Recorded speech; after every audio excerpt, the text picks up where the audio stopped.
Hello, जय हिंद दोस्तों। मैं शुभम आपका स्वागत करता हूं आपके अपने इस यूट्यूब चैनल शुभम ई क्लासेस में।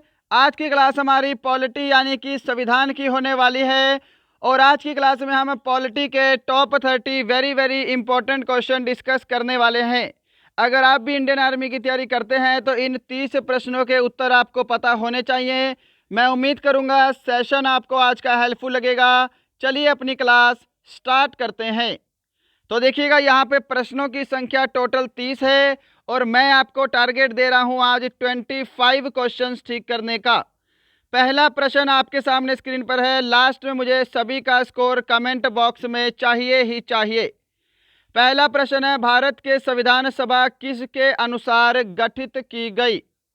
जल्दी से आंसर दीजिएगा। ऑप्शन आपके सामने हैं, साइमन कमीशन योजना, क्रिप्स प्रस्ताव, माउंटबेटन योजना या फिर कैबिनेट मिशन योजना। तो यहां पर जिन्होंने भी ऑप्शन डी को आंसर दिया है कैबिनेट मिशन योजना, उनका आंसर करेक्ट होगा। कैबिनेट मिशन योजना के अनुसार संविधान सभा का गठन किया गया। क्वेश्चन नंबर सेकंड है आपके सामने, भारतीय संविधान में समवर्ती सूची की अवधारणा कहां से ली गई है? जल्दी से आंसर दीजिएगा। प्रश्न वेरी वेरी इंपॉर्टेंट है। ऑप्शन बोल रहा हूं, कनाडा, ऑस्ट्रेलिया, अमेरिका या फिर ब्रिटेन। तो यहां पर अगर आप सभी ने ऑप्शन बी को आंसर दिया है ऑस्ट्रेलिया, तो आपका आंसर करेक्ट होगा। भारतीय संविधान में समवर्ती सूची की अवधारणा ऑस्ट्रेलिया से ली गई है। क्वेश्चन नंबर थर्ड है आपके सामने स्क्रीन पर, जल्दी से सभी को आंसर करना है। भारत के किस भाग में संविधान संशोधन की प्रक्रिया का उल्लेख है? संविधान के किस भाग में संविधान संशोधन की प्रक्रिया का उल्लेख है? प्रश्न वेरी वेरी इंपॉर्टेंट है, सभी को इसका आंसर पता होना चाहिए। तो आंसर मैच करेंगे। अगर आप सभी ने ऑप्शन सी को आंसर दिया है भाग 20, आपका आंसर करेक्ट होगा।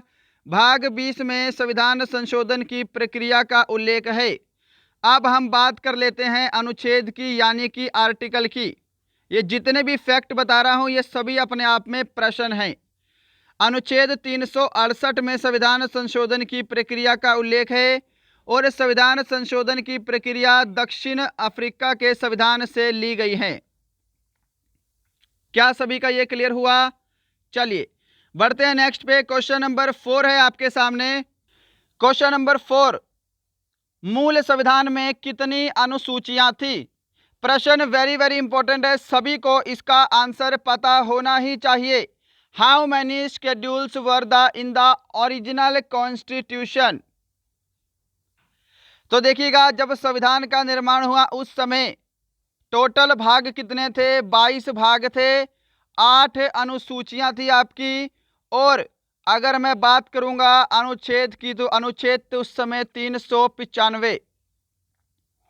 सभी को क्लियर है? ऑप्शन आपका यहाँ पे बी जो है वो बिल्कुल करेक्ट होगा। मूल संविधान में 8 अनुसूचियां थी, 22 भाग थे और अनुच्छेद उस समय 395 थे। क्वेश्चन नंबर 5 आपके सामने है स्क्रीन पर। भारत के महान्यायवादी की नियुक्ति का संबंध किस अनुच्छेद से है? Which article is to related the appointment of attorney general of India? Option अगर आप सभी ने डी को आंसर दिया है अनुच्छेद 76, आपका आंसर करेक्ट होगा। महान्यायवादी की नियुक्ति का संबंध अनुच्छेद 76 से है। अब देखिएगा, महान्यायवादी क्या होता है? भारत का सर्वोच्च विधि अधिकारी होता है, यह ध्यान रखिएगा। यह केंद्र का विधि अधिकारी है, राइट। अगर हम बात करेंगे राज्य के विधि अधिकारी की, तो राज्य का जो विधि अधिकारी होता है वो कहलाता है महाधिवक्ता। क्वेश्चन नंबर 6 है आपके सामने स्क्रीन पर। आंध्र प्रदेश एक भाषाई राज्य में कब गठित हुआ? ग्रुप ने ये भाषाई राज्य में कब गठित हुआ? 1950, 1951, 1953 या फिर 1963? तो देखिएगा, आंध्र प्रदेश जो है ये प्रथम राज्य था जिसका भाषाई आधार पर गठन किया गया सन 1953 में। क्या सभी ने ऑप्शन सी को आंसर दिया है? मैं उम्मीद करूंगा सभी ने ऑप्शन सी को आंसर किया होगा। क्वेश्चन नंबर 7 है आपके सामने स्क्रीन पर, सभी को आंसर करना है। भारतीय संविधान निम्नलिखित में से कौन सी नागरिकता प्रदान करता है? प्रश्न वेरी वेरी इंपॉर्टेंट है, आंसर दीजिएगा। ऑप्शन है दोहरी नागरिकता, एकल नागरिकता, उपयुक्त दोनों या इनमें से कोई नहीं। Which of the following citizenship does the Indian constitution grant?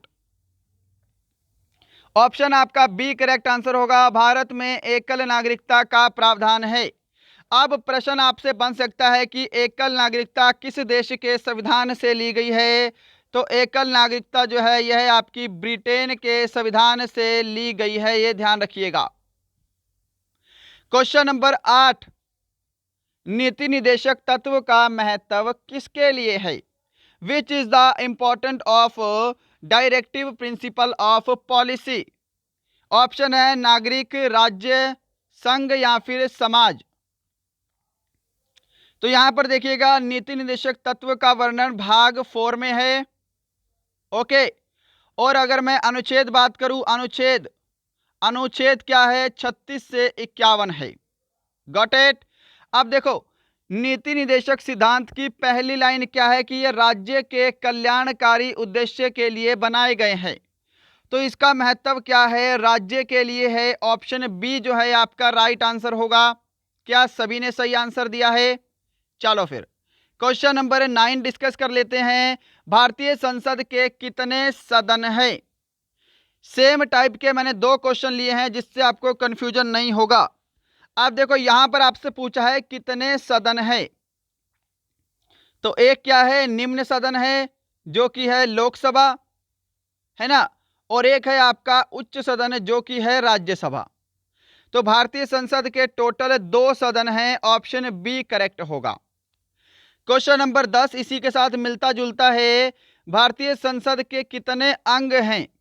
यहाँ पे सदन नहीं पूछा, यहाँ पे अंग पूछा है, तो ध्यान रखिएगा एग्जाम में आप ऐसे भी कंफ्यूज हो सकते हैं। बताओ जी, how many parts of Indian parliament are there? तो अगर आपसे अंग बोले तो भारतीय संसद जो है ये राष्ट्रपति, ओके, उसके बाद लोकसभा और राज्यसभा, इन तीनों से मिलकर बनी है। तो अंग जो है वो संसद के 3 हैं। ओके, और भाग और जो क्या कहते हैं सदन जो है वो 2 हैं, लोकसभा और राज्यसभा। क्लियर हुआ? चलो क्वेश्चन नंबर आपके सामने 11 है। भारत में कार्यपालिका का अध्यक्ष कौन होता है?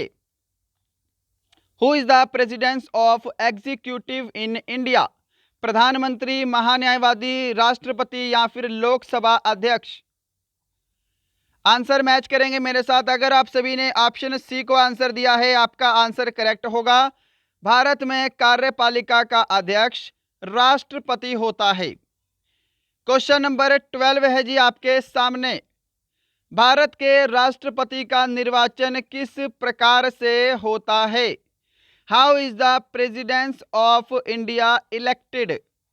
प्रत्यक्ष रूप से, अप्रत्यक्ष रूप से मनोनीत होते हैं या इनमें से कोई नहीं? तो भारत के राष्ट्रपति का निर्वाचन होता है अप्रत्यक्ष रूप से। ऑप्शन आपका बी करेक्ट होगा, इनडायरेक्टली। क्वेश्चन नंबर 13 की तरफ चलते हैं स्क्रीन पर। भारत का उपराष्ट्रपति किसका पदेन अध्यक्ष होता है? और मुझे नहीं लगता कि ये वाला प्रश्न शायद कोई गलत करेगा। बहुत आसान प्रश्न है, आपके एग्जाम में बहुत बार रिपीट हो चुका है। भारत का उपराष्ट्रपति जो है ये राज्यसभा का पदेन अध्यक्ष होता है। क्या सभी ने ऑप्शन बी को आंसर दिया है? जिन्होंने ऑप्शन बी को आंसर दिया है उनका आंसर करेक्ट है। क्वेश्चन नंबर 14 जी आपके सामने, यहां पे आंसर देंगे, वेरी वेरी इंपॉर्टेंट क्वेश्चन है। राज्यसभा में गणपूर्ति यानी कि कोरम के लिए निर्धारित संख्या क्या है? What is the prescribed number of quorum in Rajya Sabha? अब यहां पर एक चीज समझो, आपसे एग्जाम में 2 तरह के क्वेश्चन पूछ सकता है।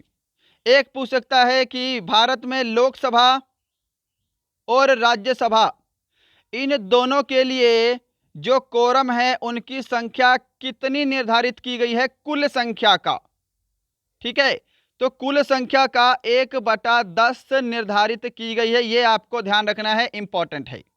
ओके। अब राज्यसभा में टोटल मेंबर कितने हैं? 250 हो सकते हैं अधिकतम अधिकतम। कोरम पूछी है तो कितना होगा? इसका 1/10 कर दो, यानी कि 25 आपका आंसर आएगा, ऑप्शन ए। समझा? मैं उम्मीद करूंगा सभी को समझ में आया होगा। चलिए, क्वेश्चन नंबर 15 है आपके सामने, जल्दी से आंसर दीजिएगा। क्वेश्चन नंबर 15 बोल रहा है कि राष्ट्रपति आंग्ला भारतीय समुदाय के कितने प्रतिनिधियों को लोकसभा में मनोनीत करता है? ऑप्शन अगर आपने ए आंसर दिया है, 2 आपका आंसर करेक्ट होगा। राष्ट्रपति आंग्ला समुदाय के 2 प्रतिनिधियों को लोकसभा में मनोनीत करता है। क्वेश्चन नंबर 16 है आपके सामने। मैं उम्मीद करूंगा सेशन आपको पसंद जरूर आ रहा होगा आज वाला, आपको टेस्ट लगाने में भी मजा आ रहा होगा। अगर आपने अभी तक लाइक शेयर एंड सब्सक्राइब नहीं किया तो जरूर कीजिएगा। क्वेश्चन नंबर 16 है, संघ मंत्री परिषद सामूहिक रूप से किसके प्रति उत्तरदायी होता है? To whom is the union council of minister collectively answerable? तो यहां पे आपका आंसर ऑप्शन डी होगा, लोकसभा के प्रति उत्तरदायी होता है। Option D. क्या सभी ने सही आंसर दिया है? आंसर सभी को मैच करना है, लास्ट में सभी का स्कोर कमेंट बॉक्स में चाहिए। क्वेश्चन नंबर 17, यह निर्णय कौन करता है कि कोई वित्त विधेयक धन विधेयक है अथवा नहीं? कि कोई विधेयक वित्त विधेयक है अथवा नहीं? राष्ट्रपति, लोकसभा अध्यक्ष, उपराष्ट्रपति, महान्यायवादी? तो यह निर्णय करता है लोकसभा अध्यक्ष। क्या सभी ने ऑप्शन बी को आंसर किया है? चलिए, क्वेश्चन नंबर 18 डिस्कस हो रहा है, पटना उच्च न्यायालय की स्थापना कब हुई? अब देखिएगा, ये प्रश्न वेरी वेरी इंपॉर्टेंट है। ये वाला प्रश्न आपके क्लर्क के पेपर में पूछा गया था। प्रश्न इंपॉर्टेंट है, सभी को आंसर करना है। When was Patna high court established? क्या सभी ने ऑप्शन ए को आंसर दिया है? ऑप्शन ए करेक्ट आंसर होगा, 1916। क्वेश्चन नंबर 19, राज्यपाल का कार्यकाल कितने वर्ष का होता है? हाँ जी, 5 वर्ष, 3 वर्ष, 6 वर्ष या फिर 1 वर्ष? तो राज्यपाल का जो कार्यकाल है यह होता है आपका 5 वर्ष का। ऑप्शन ए राइट आंसर होगा। अब देखिए, राज्यपाल के लिए न्यूनतम जो उम्र सीमा होती है वो होती है 35 ईयर्स, ये ध्यान रखिएगा। राज्यपाल हो गया, आपका राष्ट्रपति हो गया, उपराष्ट्रपति हो गया। क्वेश्चन नंबर 20, किसी राज्य के मंत्रिपरिषद की बैठक की अध्यक्षता कौन करता है? Who presides over the meeting of the council of minister of a state? आपसे राज्य के मंत्रिपरिषद की पूछा है, ना कि केंद्र मंत्रिपरिषद की। बिल्कुल करेक्ट आंसर आपका ऑप्शन सी होगा, मुख्यमंत्री करता है। किसी राज्य के मंत्रिपरिषद की बैठक की अध्यक्षता मुख्यमंत्री करता है। क्वेश्चन नंबर 21 है जी सामने, राज्य विधानमंडल का उच्च सदन कौन सा है?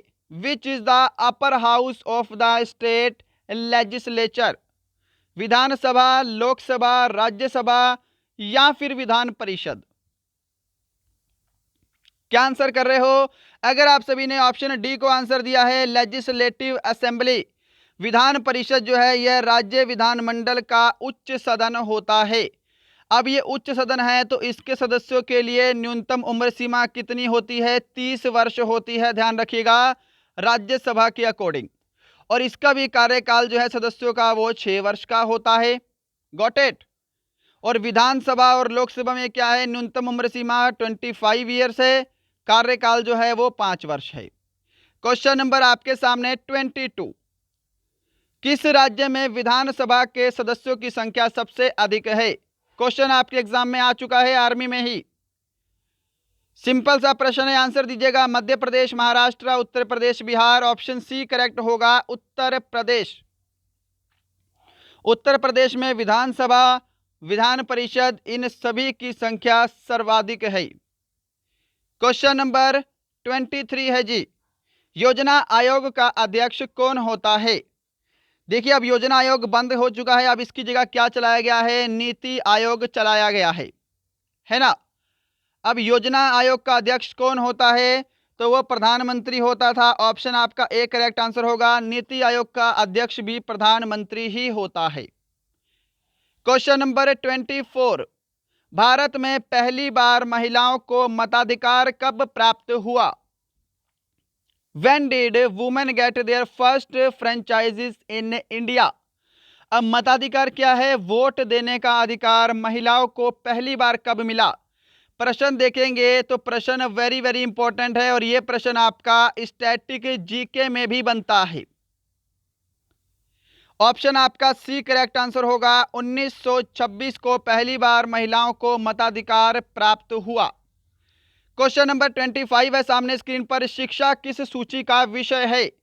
जल्दी से आंसर दीजिएगा और देखो इसका जो पीडीएफ है वो आपको हमारे टेलीग्राम चैनल पर मिल जाएगा। अब जो हमारा पीडीएफ है वो आपको 2 लेयर्स में देखने को मिलेगा, जिससे कि आपके पेजेस कम लगेंगे और आप कम पेजेस में अगर आप प्रिंट निकलवाना चाहते हैं हमारी डेली क्लासेस की पीडीएफ का, तो वो भी आप निकाल सकते हैं। सिर्फ 3 से 4 पेज के अंदर ही आपका प्रिंट आ जाएगा, है ना। टेलीग्राम का लिंक डिस्क्रिप्शन में है, अगर ज्वाइन नहीं किया तो ज्वाइन कीजिएगा पीडीएफ डाउनलोड करने के लिए। शिक्षा किस सूची का विषय है, तो शिक्षा जो है यह समवर्ती सूची का विषय है। ऑप्शन आपका सी करेक्ट होगा। क्वेश्चन नंबर 26 है सामने स्क्रीन पर, भारतीय संविधान की 8वीं अनुसूची में कितनी भाषाएं सम्मिलित हैं? जल्दी से आंसर दीजिएगा, प्रश्न वेरी वेरी इंपॉर्टेंट। भारतीय संविधान की 8वीं अनुसूची में कितनी भाषाएं सम्मिलित हैं? ऑप्शन आपका डी करेक्ट आंसर होगा, टोटल 22 भाषाओं का वर्णन है। Got it. चलिए क्वेश्चन नंबर 27 डिस्कस हो रहा है आपके सामने। भारतीय संविधान के अंतर्गत कितने प्रकार के आपातकाल का वर्णन है? How many types of emergencies are described under Indian constitution? तो देखिएगा, अनुच्छेद 352, अनुच्छेद 356 और अनुच्छेद 360, 3 प्रकार की आपातकाल व्यवस्थाओं का वर्णन है। ऑप्शन आपका बी करेक्ट होगा। अनुच्छेद 352 क्या है, किसी युद्ध की स्थिति में कोई सूखा पड़ता है उसकी स्थिति में होता है। 356 क्या है, यह एक राज्य आपातकाल है। ओके। 360 क्या है, एक वित्तीय आपातकाल है जो अभी तक एक बार भी लागू नहीं हुआ है। क्वेश्चन नंबर 28 है जी, दल बदल विरोधी कानून से संविधान का कौन सा संशोधन संबंधित है? सभी को आंसर कंप्लीट देना है। अब देखो यहाँ पे 52वां संविधान संशोधन 1985 आपका करेक्ट आंसर होगा, ऑप्शन बी। दल बदल विरोधी कानून से संविधान का 52वां संविधान संशोधन संबंधित है जो कि 1985 में हुआ था। क्वेश्चन नंबर 29 है सामने स्क्रीन पर, भारत में सबसे पहले राजस्थान में पंचायती राज की स्थापना किस वर्ष हुई? जल्दी से आंसर दीजिएगा, वेरी वेरी इंपॉर्टेंट है। अब यहां पर देखिएगा, राजस्थान के नागौर नामक जिले में, राजस्थान के नागौर जिले में 2 अक्टूबर 1959 को पंचायती राज व्यवस्था लागू हुई और इसका उद्घाटन किया था प्रधानमंत्री जवाहरलाल नेहरू ने। यह भी प्रश्न बहुत इंपॉर्टेंट है, जवाहरलाल नेहरू के द्वारा इसका उद्घाटन किया गया था। इतना क्लियर है। अब यहां पर देखो, पंचायती राज व्यवस्था जो है यह भारत में कितने स्तरीय है आपसे पूछ सकता है, तो ये त्रिस्तरीय है, 3 स्तर की होती है। एक होती है आपकी ग्राम पंचायत, ध्यान रखिएगा जो बता रहा हूं इंपॉर्टेंट है। एक होती है आपकी पंचायत समिति और जो लास्ट है वो है आपकी क्या, जिला परिषद। Got it. ये आपसे पूछ सकता है एग्जाम में। और जो त्रिस्तरीय पंचायती राज व्यवस्था है इसकी समिति कौन सी थी? बलवंत राय समिति के द्वारा गठन किया गया था, बलवंत राय मेहता समिति।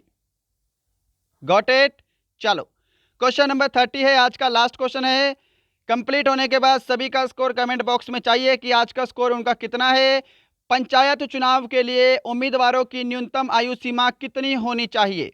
What is the minimum age limit of candidates for panchayat elections?